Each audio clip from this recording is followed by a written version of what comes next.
नमस्कार, अग्निपथ देख रहे हैं आप और मैं हूं आपके साथ राखी। बात करेंगे अग्निपथ में भानु प्रतापपुर कौन किस पर भारी। छत्तीसगढ़ में भानु प्रतापपुर विधानसभा उपचुनाव में वोटिंग के बाद प्रत्याशियों की किस्मत ईवीएम में कैद हो गई।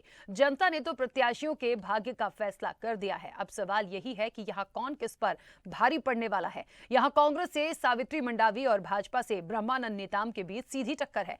कांग्रेस ने दिवंगत मनोज मंडावी की पत्नी सावित्री मंडावी को उपचुनाव में प्रत्याशी बनाया, तो वहीं भानु प्रतापपुर से ब्रह्मानंद नेताम बीजेपी प्रत्याशी हैं। नेताम को पार्टी ने फिर से टिकट दिया है। ब्रह्मानंद नेताम भानु प्रतापपुर से साल 2008 में विधायक रह चुके हैं। मनोज मंडावी को एक बार हरा चुके हैं। यहां आदिवासी संगठनों में इनकी पैठ अच्छी मानी जाती है। इस बार भाजपा आदिवासी आरक्षण के मुद्दे के साथ चुनाव में है, लेकिन उन पर नाबालिग लड़की से गैंगरेप और उसे देह व्यापार में धकेलने का आरोप है। यह बात बीजेपी के खिलाफ मानी जा रही है। इसका खामियाजा उन्हें उठाना पड़ सकता है। उधर सावित्री मंडावी कहती हैं कि क्षेत्र की जनता चाहती थी कि मैं चुनाव लड़ूं, इस वजह से मैं सियासी मैदान में हूं। उनकी आशाओं को पूरा करना मेरी जिम्मेदारी रहेगी। तो ये तो बात हो गई प्रत्याशियों की, लेकिन सवाल यही है कि आखिर जनता ने किन मुद्दों पर और किसको वोट दिया है। जनता का रुझान आखिर किस ओर रहा है। कुछ लोगों की प्रतिक्रिया इस उपचुनाव को लेकर वो पहले आपको सुनाते। भ्रष्टाचार के सबसे पहले मुद्दा जो भ्रष्टाचार का है, जो रोड निर्माण घटिया किया गया है, जैसे कोरर रोड है, और शहर में नल जल योजना को पूरा ठप कर दिया गया है। कहीं भी जो केंद्र से पैसा आ रहा है उसका सही क्रियान्वयन नहीं हो पा रहा है। और दूसरी चीज़, रेत का जो इन्होंने 5 सालों के बीच में इतना अवैध रेत जो उत्खनन हुआ है, इससे पहले 30 साल में हमने कभी नहीं देखा हुआ है। वो भूपेश सरकार की जो वो विकास है, जो उनके द्वारा जो इस छत्तीसगढ़ के लिए जो कार्य किए जा रहे हैं अभी नए नए, जो पिछले 15 साल में एक बीजेपी के द्वारा एक भी ऐसा कोई काम नहीं किया गया जो अभी इस सरकार के द्वारा किया जा रहा है। मेरे हिसाब से बीजेपी बेटर है। कार्यकाल को लेके, हर चीज़ों को लेके। किस तरह से मुद्दे हैं, क्या मुद्दे जो है देख रहे हैं अभी चुनाव को लेकर? नॉर्मल जो भी अभी बातें हैं, सिलेंडर के रेट्स हो गए या किसी भी चीज़ों के रेट्स हो गए, बिजली के हो गए, ये सब चीज़ें बहुत दिन पे दिन बढ़ती जा रही है। कार्य करे है नेता मन अपन अपन, तो ओला देख के करत हूँ कि जे अच्छा कार्य कर सके और करे है तेकर आधार में। बस एक ही मुद्दा है, सबका साथ सबका विकास। बहुत हो गया परिवार का विकास। बस वही उसी में सब आ जाता है ना, सबका साथ सबका विकास, परिवार का विकास बहुत हो गया ना। भाजपा का कार्यकाल और जो कांग्रेस की जो कार्यकाल, बहुत अंतर काम है। भाजपा का स्वाभाविक सी बात है। जो सरकार चल रही है, जो 4 साल से छत्तीसगढ़ में बैठी हुई है, ये किसी प्रकार की कोई विकास नहीं की है। तो एक विकास की लहर छत्तीसगढ़ में आने वाले समय में बने, इस मुद्दे को लेकर हमने। देखिए, बहुत सारी बातें हैं। किसी को इस बात से आपत्ति है कि विकास नहीं हुआ, कुछ लोगों का कहना है कि विकास हुआ है। जनता का मूड क्या है, क्योंकि देखिए वोट इन्होंने ही दिया है और इन्हीं को सरकार को चुनना है। अब जो किस्मत है वो ईवीएम में कैद हो गई है। प्रतिक्रियाओं से लग रहा है कि एक अच्छा नतीजा हमें देखने को मिलेगा। खैर, इस पूरे उपचुनाव पे कुछ दिग्गजों की भी प्रतिक्रिया है, वो भी आपको सुनाते हैं। हमें पूरा विश्वास है कि भानु प्रतापपुर की जनता कांग्रेस को आशीर्वाद देगी। सर, ये कह रहे हैं कि मैं यही हूँ, मुझे गिरफ्तार कर लिया जाए। अब खुद ही चाह रहे हैं तो उनको पुलिस के पास चल देना चाहिए। उसमें क्या है, उनको पुलिस है ना, अपने सरेंडर करना चाहिए उसको। जब नोटिस दे दिए तो जाना चाहिए। हम जो 4 उपचुनाव जीते हैं उससे भी बेहतर भानु प्रतापपुर का फैसला रहेगा। आदरणीय मुख्यमंत्री श्री भूपेश बघेल के प्रति छत्तीसगढ़ की जनता का विश्वास और आस्था, और माननीय हमारे आदरणीय स्वर्गीय साथी मनोज मंडावी के प्रति उस क्षेत्र के लोगों का प्रेम, ये दोनों बातें कांग्रेस के पक्ष में वहाँ की जनता को भारी मतदान जो दिखाई दे रहा है, वो एक तरफा कांग्रेस जीत की ओर दिखाई दे रहा है। अभी हमने मतदान करके निकले हैं, माहौल बहुत अच्छी है। लोगों की रिस्पांस जिस तरह से, आशीर्वाद, हमारे मतदाता, हमारे बहनें, हमारे कार्यकर्ता, हमारे युवा साथी, सभी लोग जिस तरह से रिस्पांस दे रहे हैं, आशीर्वाद दे रहे हैं, निश्चित ही भारतीय जनता पार्टी इस भानु प्रतापपुर विधानसभा में कमल खिलेगा।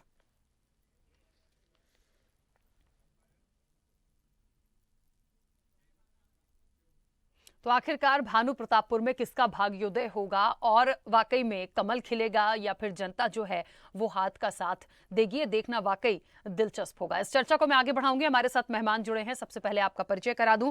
भारतीय जनता पार्टी का पक्ष रखने के लिए उमेश घोरमुड़े हमारे साथ जुड़े हैं। उमेश जी, बहुत स्वागत चर्चा में जुड़ने के लिए।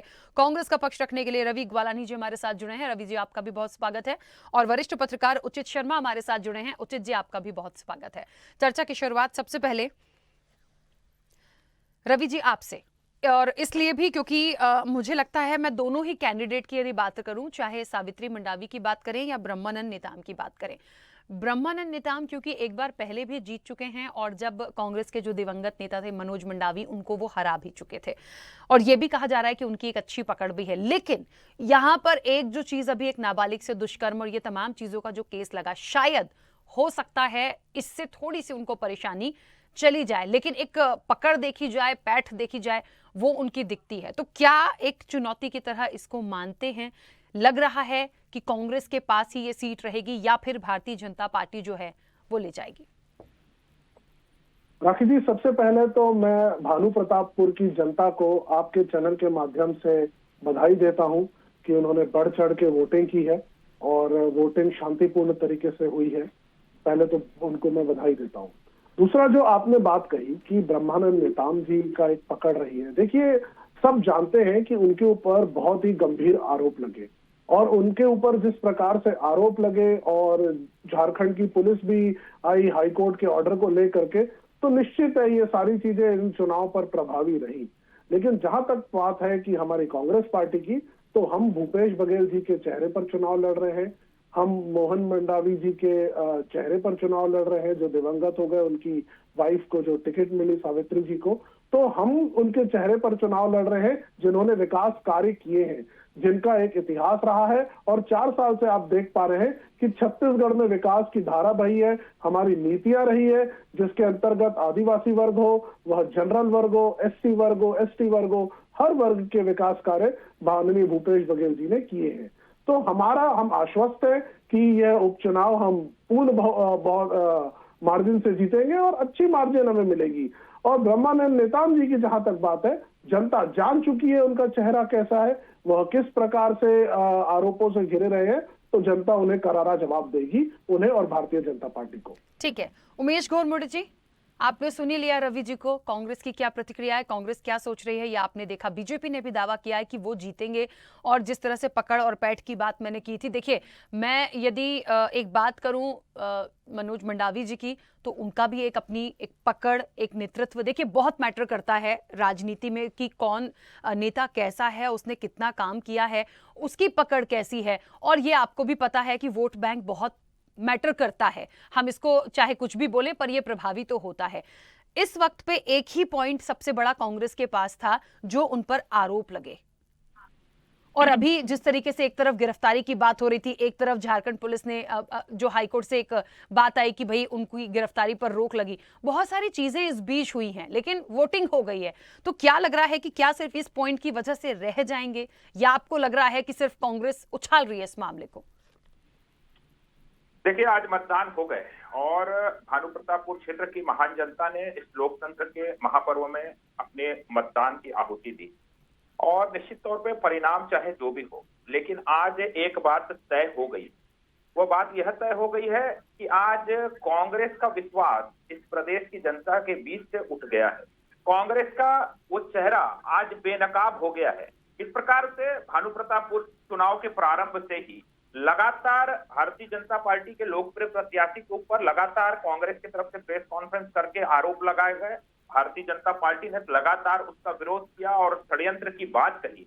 आज जिस प्रकार से झारखंड हाईकोर्ट का निर्णय आया और हमारे प्रत्याशी ब्रह्मानंद जी के गिरफ्तारी पर रोक लगाने का काम माननीय हाईकोर्ट ने किया, और उसके बाद भी इस प्रकार से छत्तीसगढ़ की पुलिस और झारखंड की पुलिस जाकर के मतदान चलते दरमियान लगभग 3-4 बजे के दरमियान जाकर के ब्रह्मानंद जी को गिरफ्तार करने की कोशिश की, और वहां पर आम लोगों ने, आम मतदाताओं ने पुलिस का प्रतिकार किया, उसका विरोध किया। ये तमाम बातें किस ओर इंगित करती है कि वैचारिक रूप से शुरू से पराजित हो चुकी कांग्रेस जब अपने पराजय को पचा नहीं पा रही थी, तो षड्यंत्र पूर्वक तरीके से प्रेस कॉन्फ्रेंस करती है, तरह तरह के आरोप हमारे प्रत्याशी के ऊपर लगाती है। और आज जब न्यायालय का फैसला आता है, गिरफ्तारी पर रोक लगती है, उसको भी इस प्रदेश की सरकार बचा नहीं पाती है।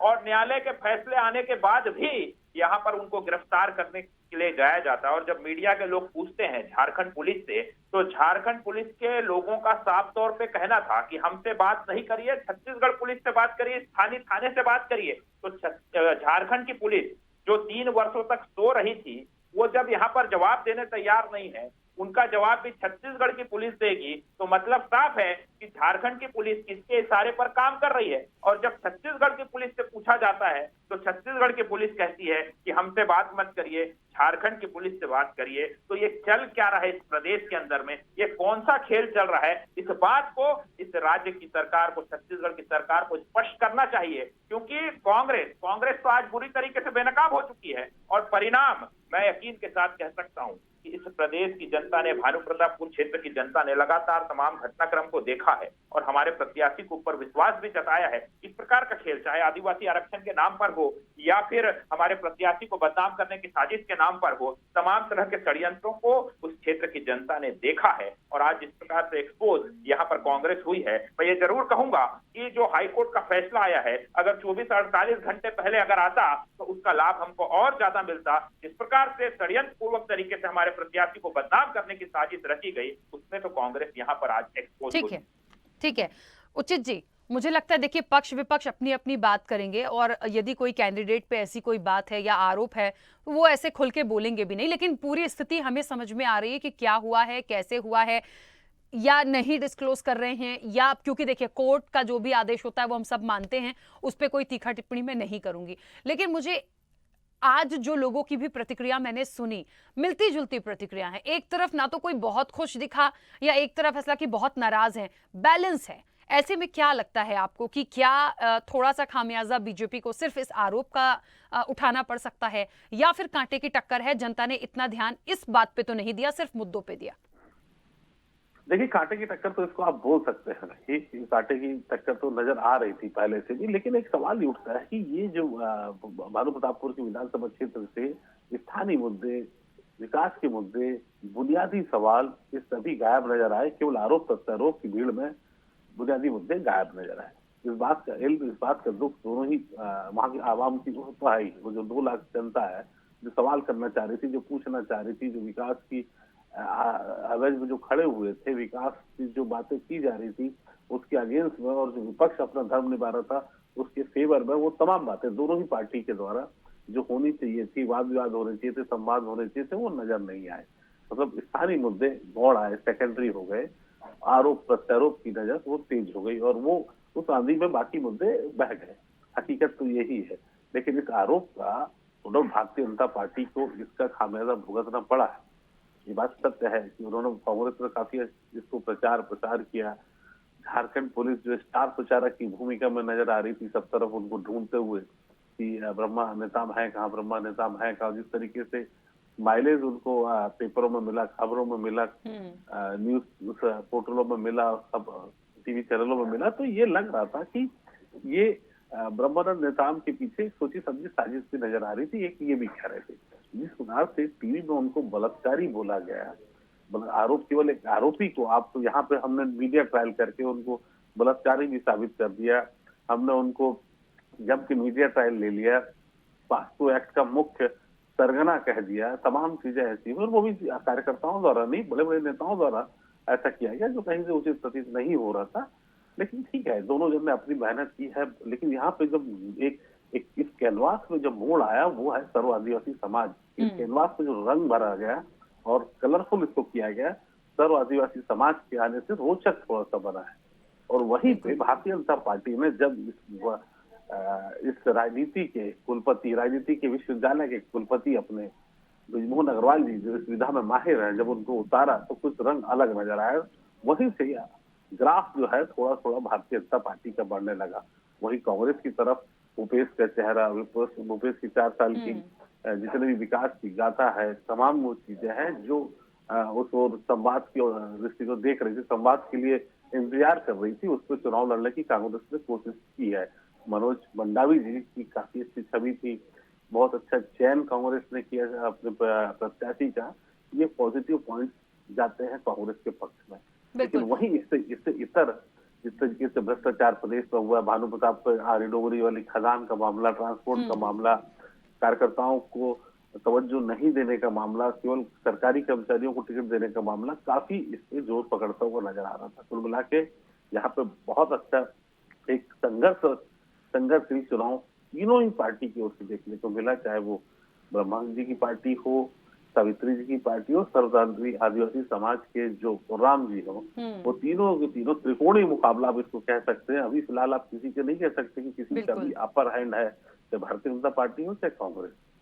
बिल्कुल ठीक बात है। एक बात और यहाँ पर, मैं छोटा सा सवाल आप ही से है उचित जी, उसके बाद आगे बढ़ती हूँ। बहुत संक्षेप में जवाब दीजिएगा। ये बहुत बार हम सुनते हैं, ऐसा मैं तो खैर बिलीव नहीं करती इस बात पे, लेकिन ऐसा हमने बहुत बार सुना है कि जिसकी सरकार होती है उसको उपचुनाव में बड़ा फायदा मिल जाता है। क्या ऐसा है? बिल्कुल, आप पूर्व के अनुभव के आधार पर, मैं बहुत संक्षेप में आपको बताऊं, पूर्व के अनुभव के आधार पर चाहे वो किसी भी प्रदेश के हो, उसको राजनीतिक लाभ, भावनात्मक लाभ, धन का प्रयोग, शासन प्रशासन का उपयोग, ये तमाम चीजों की मदद मिल जाती है। और ऐसे मैक्सिमम उदाहरण है कि जिसकी सत्ता उसका उपचुनाव कहा जा सकता है।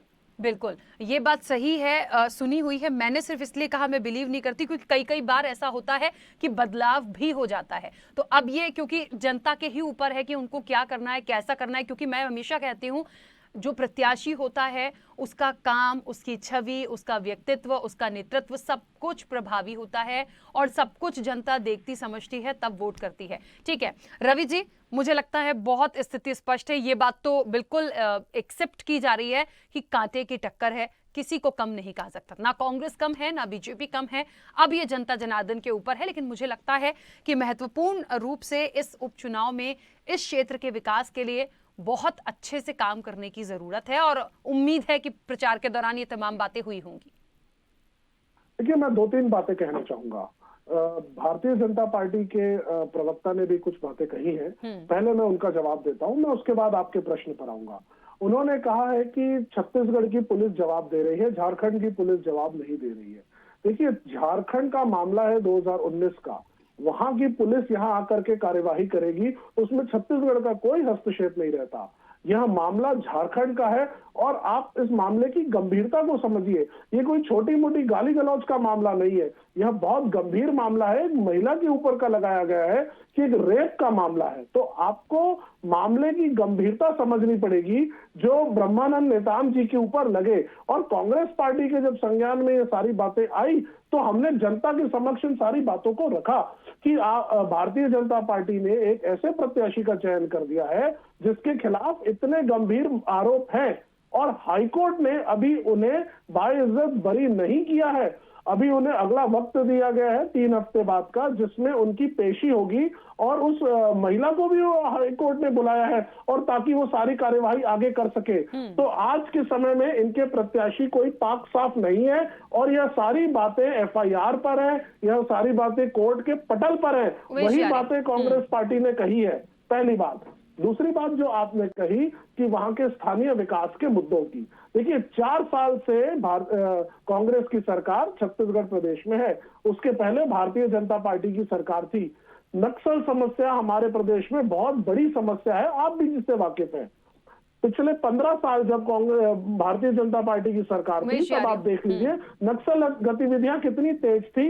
इन 4 वर्षों में नक्सल गतिविधियों में बहुत ज्यादा कंट्रोल हमारी सरकार ने लाया है। तो जब नक्सल गतिविधियां कम होंगी तो नक्सल प्रभावित एरियो में विकास के कार्य धीरे धीरे बढ़ेंगे। तो जब तक वहां पे नक्सल चीजें कंट्रोल नहीं रहेंगी, आप कितना भी विकास कर लीजिए वो वहां पे कारगर नहीं होगा। वहां के आदिवासी भाई बहन को मुख्य धारा में लाने का काम कांग्रेस पार्टी ने किया है। तो वहां पर जो स्थानीय मुद्दे हैं, जो स्थानीय चीजें हैं, धीरे धीरे करके अभी 4 साल में हम उनको आगे लाए हैं और आने वाले समय में भी हम उनको और अच्छे से करेंगे। माननीय मुख्यमंत्री जी ने हर तरफ का ध्यान दिया है। ठीक है रवि जी, ठीक है। हाँ उमेश जी कुछ कह रहे हैं, जल्दी से बोलिएगा। देखिए, जिस प्रकार का आरोप हमारे प्रत्याशी के ऊपर लगाया गया, 164 के बयान में कोई वो नहीं है, प्राथमिकी में उनका नाम नहीं है, उन्हीं तथ्यों के आधार पर आज मेरे ख्याल में हाईकोर्ट ने निर्णय भी दिया है और जिस प्रकार से रवि जी यहाँ पर आरोप लगा रहे हो, जिस प्रकार से मोहन मरकाम जी ने प्रेस वार्ता की थी, अनुसंधान से संबंधित जो जानकारियां थी वो कांग्रेस पार्टी के पास रही और कांग्रेस पार्टी ने बाकायदा प्रेस कॉन्फ्रेंस किया। तो अनुसंधान की जानकारी कांग्रेस पार्टी के पास कहां से आई, ये तमाम तरह के सवाल है। और टाइमिंग, नामांकन, नाम वापसी के डेट के बाद इस प्रकार का प्रेस कॉन्फ्रेंस कांग्रेस की तरफ से किया जाना, ये तमाम बातें इस ओर इंगित करती है कि ये सोची समझी साजिश का कहीं हिस्सा तो नहीं था। और जिस प्रकार से आज मतदान खत्म हो गए हैं, लेकिन जिस प्रकार से षड्यंत्र पूर्वक आरोप लगाए गए और बार बार अभी इन्होंने साजिश की क्या बात आ जाती है? सुनिए ना सर, आपके समय में आपके समय अनुसंधान की कॉपी, अनुसंधान से संबंधित जानकारी, देखिए राखी जी ऐसा नहीं होगा। ठीक है रवि जी बोलने दीजिए, देखिए समय की भी सीमा है, वो बीच में नहीं बोले थे। देखिए, चाहे आदिवासियों का विषय हो, आदिवासियों के आरक्षण के मामले में ऐसे ही कांग्रेस बैकफुट पर थी। विकास के नाम पर उस पर्टिकुलर क्षेत्र के अंदर में तमाम सड़क का विषय हो, पानी का विषय हो या तमाम मूलभूत सुविधाओं का विषय हो, बीते 4 वर्षों के अंदर में कांग्रेस वहां तक पहुंच नहीं पाई। विकास वहां तक पहुंचाने में कांग्रेस पूरी तरह से विफल रही। इन तमाम मोर्चे पर ये विफल थे, इसलिए इस प्रकार की बातें लगातार निकल करके आई। और तो और इसके बाद भी ये नहीं रुके, ये मतदान के एक दिन पहले विज्ञापन जारी करके आदिवासियों को बिकाऊ तक बताने से नहीं बाज आए। तो इन तमाम विषयों को उस क्षेत्र की जनता ने बड़े गंभीरता से लिया है और बहुत ही गंभीरता पूर्वक अपने विवेक का उपयोग करते हुए भारतीय जनता पार्टी के पक्ष में निश्चित तौर पर मतदान किया है। 2-3 दिन के बाद 8 तारीख को परिणाम भी आ जाएंगे। ठीक है, देखिए ये तो खैर अब परिणाम ही बताएगा क्योंकि समय की सीमा है। उचित जी, बहुत जल्दी से अपनी बात, सिर्फ छोटा सा आंसर चाहिए मुझे। ये बार बार यही बात आ रही है कि एक कह रहे हैं कि साजिश की वजह से ये किया क्योंकि नामांकन हो गया, तमाम चीजें हो गई, तो ये कहीं ना कहीं कांग्रेस की साजिश थी। वाकई में ये साजिश के तहत हुआ या फिर कुछ ना कुछ इसके पीछे है, बचाने की कोशिश हो रही है? देखिए, अब ये साजिश है कि इसमें पीछे राजनीतिक कुछ कूटनीतियां हैं, ये तो कहना मुश्किल है। ये अनुसंधान का विषय है, ऐसे भी किसी को फ्री भी नहीं छोड़ दिया सकता और ऐसे भी किसी पे आरोप नहीं लगा दिया सकता। तो जरूर ये विषय आपकी और मेरा नहीं है, ये विषय अब कोर्ट फैसला करेगा कि ये वाकई आरोपी है या नहीं है। लेकिन राजनीतिक लाभ जिनको लेने थे वो ले चुके, राजनीतिक मीडिया ट्रायल जिनका करना था कर चुके, और जहां जहां जिसको फायदा लेना था वो ले चुके। ठीक है, चलिए, क्योंकि समय की सीमा है, आप सभी मेहमानों का बहुत शुक्रिया इस चर्चा में जुड़ने के लिए। तो भानु प्रतापपुर कौन किस पर भारी है, ये आने वाले समय में हम देखेंगे, और आने वाले समय में ही क्यों, बल्कि सिर्फ कुछ दिन, 2-3 दिन की बात है। और जब नतीजे हमारे सामने होंगे तो सब कुछ पता चल जाएगा कि जनता ने जीत का सेहरा किसके सिर बांधा है और जनता ने क्या सोचकर वोट किया है। क्या एक आरोप जो कांग्रेस ने लगाया या जो बातें सामने आई हैं, क्या वाकई बीजेपी को उससे नुकसान होगा या फिर जनता ने इससे इतर सिर्फ मुद्दों को और विकास को देखकर वोट किया है, ये सब कुछ हमें पता चलेगा बहुत जल्द। फिलहाल चर्चा में इतना ही, दीजिए इजाजत, नमस्कार।